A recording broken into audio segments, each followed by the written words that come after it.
안녕하십니까. 이번에는 제가 윤석열 대통령께 드리는 네 가지 이제 고언에 대해서 말씀드리겠습니다.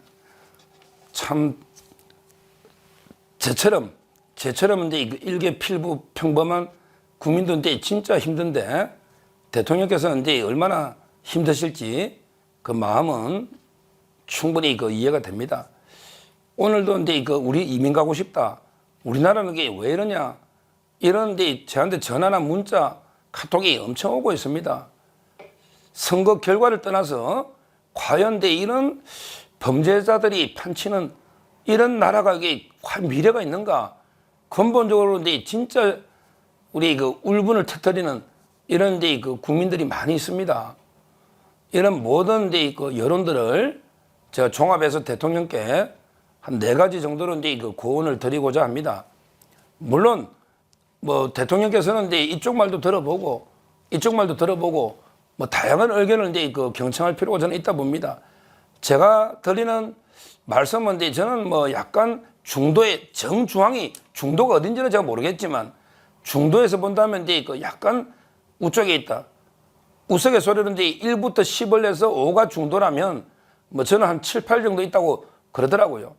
저보다 더 우쪽에 자유통일당이나 여러 또 보수 유튜버들도 90도 있겠죠. 그 다음에 좌쪽으로도 있고요. 제가 완전히 중도는 아니지만 나름대로 여러 방송을 출연하면서 자유 우파 쪽이 한 6, 7 정도는 있을 수 있다. 이런 다양한 요쪽 목소리도 좀 전달해야 되겠다. 물론 저보다 더 중도나 진보 쪽에 있는 목소리도 있을 거고요. 그 다음에 더 우쪽에 있는 목소리도 있을 거고 다양한 의견을 저는 듣고 있기 때문에 저도 제가 들은 저희 방송 또 보시는 시청자분들은 23만이 넘지 않습니까? 이런 목소리도 좀 제가 댓글을 거의 다 보거든요. 모아서 대통령께 한번 집약해서 저도 목소리를 한번 전달하고 싶은 거죠. 제가 드리고 싶은 말씀은 네 가지입니다. 네 가지. 첫째는 이번 총선을 해석할 때 너무 의석수만 가지고 해석하면 잘못된 판단이 나올 수 있습니다. 이 말은 45%의 국민이 우리 45% 국민이 이번에 국민의힘 후보를 지지한 겁니다. 민주당을 지지한 거는 50%입니다. 불과 5.4 거의 5% 정도밖에 차이가 안 나는 거예요. 의석 차이가 많이 나는 거지. 이거는 소선구 구조에서 성자 독식을 하다 보니까 의석수는 차이가 많이 나지만 총 민심은 국민 전체의 비율을 봐야 되잖아요. 이게 민심이잖아요. 의석수가 민심이 아니란 말이죠. 그렇다면 5%인데 이 5%를 엄청나게 해석해서 모든 게 좌파가 다 이긴 것처럼 해가지고 이쪽 목소리로 다 가야 되겠다. 이건 아니라고 저는 봅니다. 물론 대통령은 좌파들 우파들 모든 국민이 다 중심에 통합의 중심에 있는 게 대통령 지위고 역할이고 그건 인정합니다. 그런데 너무 의석수에 매몰돼 가지고 야 우리 큰일 났다 자유우파는 다 죽는다 완전히 저쪽한테 저쪽하고 손잡고 다 해야 된다 이렇게 주장하는 건 저는 과잉됐다 봅니다. 제가 선거 패배의 심각성을 몰라서 그런 것도 아니고 객관적인 통계가 45% 국민은 국민의힘 후보를 찍고 50% 국민이 민주당 후보를 찍은 건데 의석수가 차이 많이 났다 해서 모든 게 50% 민주당 지지자들이 모두 우리나라의 목소리를 대변한다. 이자들이 우리나라 목소리를 대변한다. 이건 아니지 않습니까?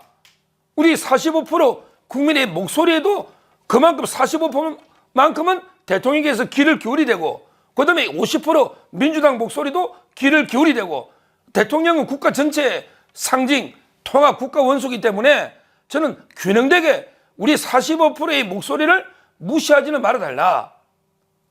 너무 5% 차인데 그 50%라고 5% 차인데 거기에 목소리에만 경도돼서는 안 된다. 항상 양쪽의 목소리에 다 귀를 기울이셔야 된다. 혹시나 기후가 물론 다 그렇게 하시겠지만 대통령이 그렇게 하시겠지만 저는 이번에 소선구제에 여러 그 장단점이 있는 거죠. 거기에 단점이 나타난 게 사표입니다. 그 점에서 이제 의석수는 제가 참패를 인정하지만 전체 국민은 거의 엇비슷하게 지지하고 있기 때문에 그 점을 충분히 고려해달라. 이걸 첫째로 말씀드립니다. 그 다음에 두 번째로요. 두 번째로는 이제 그 정책 쇄신할 때 큰 방향을 바꾸서는 안 됩니다. 큰 방향을. 이 말은 이제 그 예를 들어 외교, 한미 동맹, 한미일 같이 동맹 맞습니다. 절대 이번에 뭐 선거제 때에서 쇄쇄 외교로 가면 안 됩니다. 중국 정치 쇄쇄 외교, 그 다음에 북한의 군력 외교 이렇게 가서 안 됩니다. 외교 안보 큰 방향 옳습니다. 그냥 유지하면 됩니다. 경제 이번에 돈을 안 풀었지 않습니까? 돈 풀면 몇 억 더 얻을 수도 있습니다. 그거는 저는 높이 평가합니다. 건전재정 이게 얼마나 국가의 백년대계에 필요합니까? 문재인 때 400조 늘어 1000조가 됐습니다. 그런데 이재명이는 25만 원씩 더 주자, 한 가구에 100만 원 주자 했습니다. 그거 안 했지 않습니까? 잘하신 거거든요. 따라서 경제에 뭘 바꿉니까? 우리 반도체를 육성한다. 그 다음에 원전 생태계를 복원한다. 얼마나 잘한 겁니까? 그 다음에 R&D 예산도 효율적으로 집행한다. 이 좌파들은 마치 R&D 예산을 삭감한 것처럼 왜곡 가짜뉴스를 퍼뜨리는 겁니다. 진짜 제대로 된 R&D에는 더 과감하게 투자했지 않습니까? 다만 낭비성이나 불효불급한 이걸 조정하는데 이걸 가짜로 퍼뜨리고 있거든요.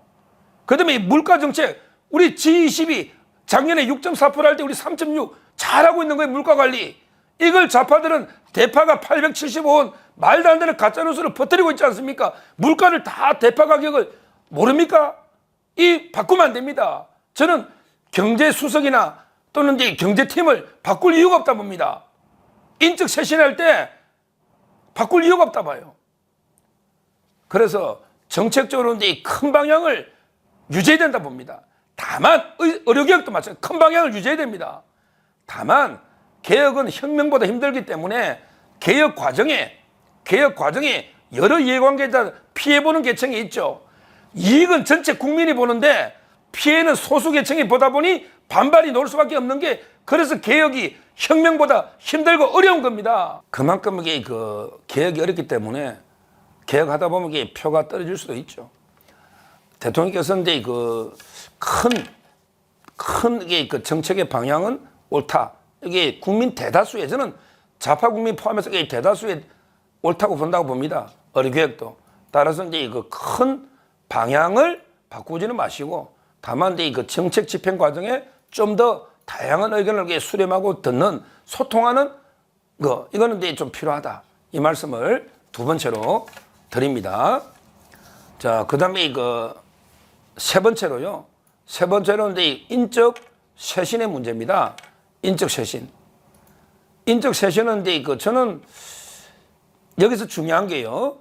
옛날에 보면 박근혜 대통령 탄핵 국민회의 그때도 거의 거국 내각 이런 데 이야기했었고, 오히려 야당이 총리를 지명해달라 이런 이야기도 있었습니다. 그 다음에 노무현 대통령 때도 거국 연립 내각 하자 이런 이야기 있었어요. 지금 이게 그런 위기나 그런 상황이 아닙니다. 임기가 3년이 있고 지금 우리가 의석수는 108석이지만 45%의 지지를 받은 겁니다. 그렇다면 저는 이재명한테 의견을 물어서 야, 이재명이 동의하는 사람 총리 이래서는 안 된다 봅니다. 우리 자유파 45% 국민의 전폭적인 지지를 받는, 물론 그러면서도 하자가 전혀 없어서, 물론 이게 민주당이나 야당이 발목 잡기로 억지로 통과 안 시켜줄 수 있지만 이거는 이제 국민의 판단에, 위대한 국민의 판단에 맡기고 자유파 국민이 전적으로 지지할 수 있는 이런 인물을 지명해야 된다. 그냥 국회 통과가 겁나서 좌파들이 동의할 만한 이런 게 인물로 가서는 안 된다. 인적 쇄신도 이런 데 말씀을 기울일 수 있지만 다시 한번 드리고, 그다음에 인적 쇄신의 범위도 홍보수석이나 정무수석 이거야 이제 불가피하겠죠. 비서실장이나 총리까지는. 그렇지만 우리 경제나 이쪽은 이게 잘하고 있거든요. 다른 나라하고 비교해봐야 됩니다. 물가나 그 점에서 이제 그 경제팀은 저는 일관성이 중요하기 때문에 유지하는 게 필요한 게 아닌가. 이렇게 그 세 번째로 말씀드립니다. 마지막으로 이제 그 네 번째 드리는 건의는요. 그거는 참 이제 그 협치의 문제입니다. 이게 어려운 문제예요.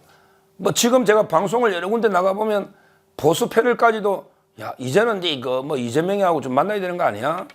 그래도 야당 대표인데 뭐 심지어 이제 그 조국까지도 좀 만나야 되는 거 아니야? 이런 이제 그 여론이 많이 있고 이제 보수 패널까지도 그렇게 이야기하니까 참 이게 그 어려운 문제라고 저는 생각합니다. 먼저 이제 그 조국은 저는 이제 전혀 뭐 만날 필요가 없다 봅니다. 원내 교섭단체도 아닐 뿐더러 조국 자체는 이제 이미 대법원 판결을 앞두고 있는데 심리가 이제 그 엄상필 대법관 개시됐기 때문에 심리가 곧 아마 이제 그 기각이 되면 법정 구속이 됩니다. 조국이하고는 이제 뭐 저는 대화할 이유가 전혀 없다. 이거는 이제 다 그렇게 볼 겁니다. 이렇게 보고요. 근데 이제 이재명 대표가 문제죠. 이재명 대표도 이제 이거는 그래도 이제 그 압도적으로 이번에 뭐 일당의 대표인데 좀 만나야 되는 거 아니냐 영수회담 뭐 이런 이제 주장도 많이 있는 걸로 제가 알고 있고 참 저도 이게 어려운 문제긴 한데 그렇지만 이거는 개인적인 생각입니다. 전적으로 개인적인 생각은 과연 이재명과 만나서 무슨 대화의 결론이 나올까? 회의가 듭니다. 이재명이가 만나서 내 수사나 재판을 허지부지 해달라. 이게 가능하겠습니까? 일단 재판에 대해서는 대통령이 아무리 대통령이지만 상권분립상 재판을 바로 내일 모레부터 다음 주부터 또 이재명 재판합니다. 이거는 대통령이 건드릴 수가 없는 이런 부분이고 수사도 원칙은 검찰이 하는 거죠. 요즘 민정실도 없는데 대통령이 수사에 대해서 직접 개입은 할 수 없죠. 그거는 법무부 장관도 총장을 통해서만 할 수 있지 개입할 수 없습니다. 제 개인적으로는 빨리 쌍방울 대북송금 이번에 이화영이 15년 구형됐거든요. 빨리 추가 영장을 청구해야 된다 저는 이래 보는데 아마 수사나 재판 이야기를 이재명이도 꺼내지는 못하겠죠. 그렇지만 속으로는 대통령과 내가 만나면 잘못하면 검찰이나 법원에 잘못된 사인을 줄 수가 있는 거죠. 야 이재명을 진짜 야당 대표 인정하니까 우리가 수사를 좀 느슨하게 하거나 기소 안 해도 되나? 아니면 재판을 어떻게 좀 느슨하게 하거나 어떻게 해야 되느냐? 형량을 이런 잘못된 상당히 오판을 줄 수 있고 이 부분은 만나봤자 뭐 이게 대화가 놓을 게 저는 없다 봅니다. 그런다고 해서 또 이게 만나서 뭐 예를 들어 자기들은 김건희에서 특검법을 하겠다. 조국이처럼 또는 최상배 특검법을 하겠다. 뭐 여러 가지 특검법을 하겠다고 하는데 근데 그걸 받아줄 수도 없는 거 아니겠습니까? 뭐 제 개인적으로는 최상병 특검은 해봤자 털어봤자 아무것도 놓을 게 없다 법리적으로 아마 실익도 없다고 저는 보지만 지금 안철수 의원까지도 최상병 특검은 나 찬성표 던지겠다 이러고 있는데 과연 그런 특검법에 타협해 주는 게 맞는지 어떤지 과연 이재명을 만났을 때 어떤 게 성과물로 나올 수가 있는지 본인의 사법 리스크를 피해 줄 수가 있는지 불가능하고 그런다고 이 특검법에서 타협이 나온지 이것도 쉽지 않고요. 제 개인적으로는 상당히 그 대화 주제 범위나 어떤 게 합의 도출이 거의 불가능하지 않을까 이런 데 생각이 들고요. 그리고 그 어떤 분은 결과를 떠나서 그냥 여야 영수가 앉아 대화하는 것만 해도 의미 있는 게 아니냐 하지만 저는 상당히 그 잘못된 신호를 줄 수가 있는 거고 오히려 그 이재명이 사법 리스크에 빠진 이재명이가 그 지푸라기라도 잡는 심정으로 자꾸 대화하자 거의 뭐 한 8, 9번 요청하는데 그게 어떤 대화가 있을지 내용이 의문이 듭니다. 그리고 기본적으로 국회의원 국회가 하는 거죠. 그렇다면 이재명과 만나야 될 사람은 저는 국민의힘의 대표라고 봅니다. 그래서 여야가 합의해서 뭐 법안을 어떤 거 처리하고 어떻게 절충하고 기본적으로 대통령은 행정부의 수반이면서 국가 원수의 지휘거든요. 입법부에 너무 이게 개입할 이유도 없고 이 영수회담은 구시대 저는 유물로 봅니다. 옛날에는 그 대통령이 다 뭐 당직도 임명하고 공천도 대통령이 다 했죠. 그런데 이제 공천 하나 마음대로 대통령이 공천을 왜 개입하느냐? 당은 당의 일을 한다고 이러고 있잖아요. 그렇다면 이제 국회는 국회를 하면 결국 이재명이가 만날 사람은 국민의힘의 대표, 이게 바로 여야 대표회담 아닙니까? 제 개인적인 생각은 상당히 지금 이재명이를 만난다. 이거는 어떻게 보면 선거의 패배에서 좀 굴욕적인, 약간 백기투항적인 이렇게 국민 앞에 비칠 수가 있고, 이재명의 선전선동에 오히려 이용당할 수가 있다. 그 다음에 재판 수사도 잘못된 시그널을 줄 수 있다. 이렇게 저는 봅니다. 아마 근데 이재명도 다음 주부터 바로 또 재판에 왔다 갔다 할 거고, 곧 아마 이제 공직선거법이 선고가 될 겁니다. 선고가 될 거예요. 그 다음에 위정교사도 선고될 겁니다. 아마 두 개는 이제 빨리 선고될 겁니다. 대장동 위례 FC는 늦게 되더라도. 그렇다면 그 선고에서 집행유예나 100만 원 이상 벌금이 나오면 이미 이재명의 운명은 바로 거기서 당대표로 끝나는 거죠. 끝나는 거죠. 조국이하고 똑같은 거 아닙니까? 유죄가 나오면. 따라서 저는 성급하게 이재명을 바로 만나는 게 모양새나 여러모로 근데 저는 좋지 않다. 개인적으로는 조국은 이제 일고의 가치도 없고, 이재명도 이제 곧 아마 두 개 재판 선고는 임박할 수 있는 거예요. 따라서 대통령이 지금 이재명 조국을 만난다는 거, 저 개인적으로는 상당히 반대합니다. 물론 이제 대통령께서 뭐 여러 의견을 들으시니까 저보다 좀 더 중도로 뭐 심지어 이제 진보 좌파 쪽으로 나가야 된다, 만나야 된다, 이런 이제 의견도 놓을 수 있다고 저는 봅니다. 만약에 그렇게 결정하신다면 그 또한 저는 이제 대통령의 결정을 존중할 생각입니다. 왜? 저보다 여러 다양한 의견을 많이 들으실 거고 거기에 맞춰 판단하시지 않겠습니까? 다만 제가 이제 보는 여론, 제가 주위에 듣는 여론, 또 제가 서정욱 TV를 통해 순림하는 여론, 또 제가 방송에서 여론, 이런 쪽에는 우리 45%의 자유우파 국민 중에는 굳이 범죄자 이재명, 조국이 굳이 대통령이 지금 만날 필요 뭐 있냐, 현안 합의 도출이 될 만한 게 없다. 오히려 이제 잘못하면 선거 패배에서 꼭이 투항하는 식으로 잘못 비출 수가 있고 잘못 악용될 수가 있다. 이 좌파들은 조금만 뭐 있으면 이걸 엄청나게 또 악용, 가짜뉴스를 침소봉대에 퍼뜨려버리는, 이게 주특기 아닙니까? 선전선동.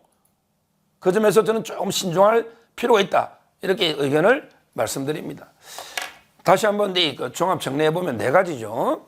첫째는 의석수가 아니고 우리 국민의힘을 찍은 45%의 국민 목소리도 그만큼 절반 정도는 감안해달라.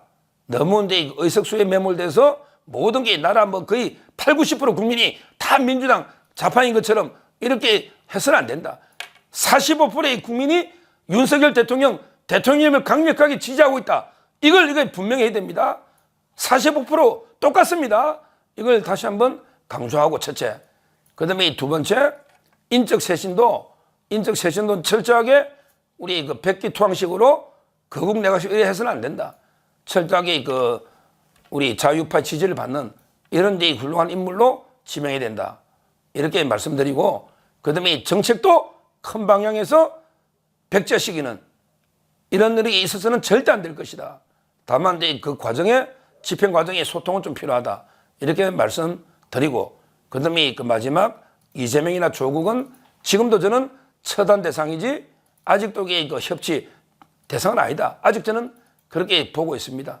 이 네 가지를 말씀드리는데 뭐 참고로만 하시고요. 다양한 의견을 들으셔서 잘 판단해 주시기를 바랍니다. 감사합니다.